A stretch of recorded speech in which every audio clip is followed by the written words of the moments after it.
જય માતાજી, જય બાપા સીતારામ। તો આજે આપણે વાત કરવાની છે બાપા સાથે સત્ય ઘટના વિશે। તો મુંબઈના દહીસરમાં રહેતા રમેશભાઈને થયું કે મારા બાપાના દર્શને જવું છે। આથી તેઓ ત્યાંથી પોતાની ગાડી લઈને બાપા સીતારામના દર્શને આવ્યા। તેઓ આવ્યા, બાપાના દર્શન કર્યા અને પછી ત્યાંથી પાછા ઘરે જવાની રજા માંગી।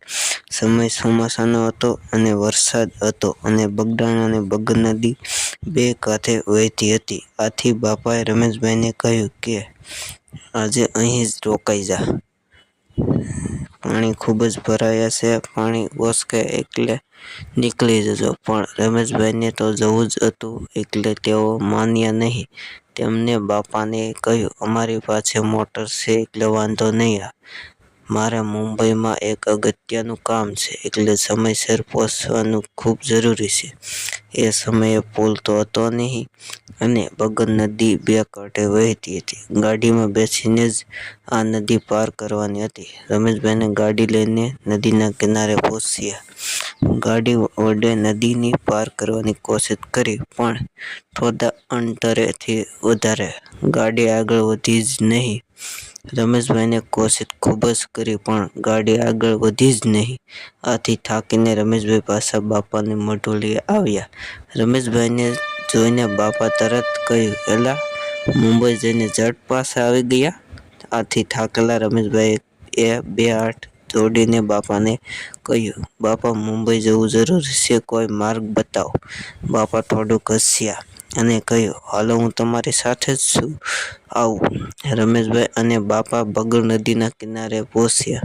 અહીં પહોંચીને બાપાએ રમેશભાઈને કહ્યું, હાલો હલાવો ગાડી, આ નદીને પાર કરવા મારો વાલો બેડો પાર કરશે, પણ આ નદી પાર કરતી વખતે પાછા વળીને જોતા નહીં। આથી રમેશભાઈએ ગાડી ચાલુ કરી અને જવા દીધી। પાણીનો પ્રવાહ એટલો હતો કે જ્યાં ગાડી એક ફૂટ પણ આગળ વધી શકે તેમ જ હતી નહીં। ત્યાં થોડી જ વારમાં ગાડી સામેના કિનારે પહોંચી ગઈ।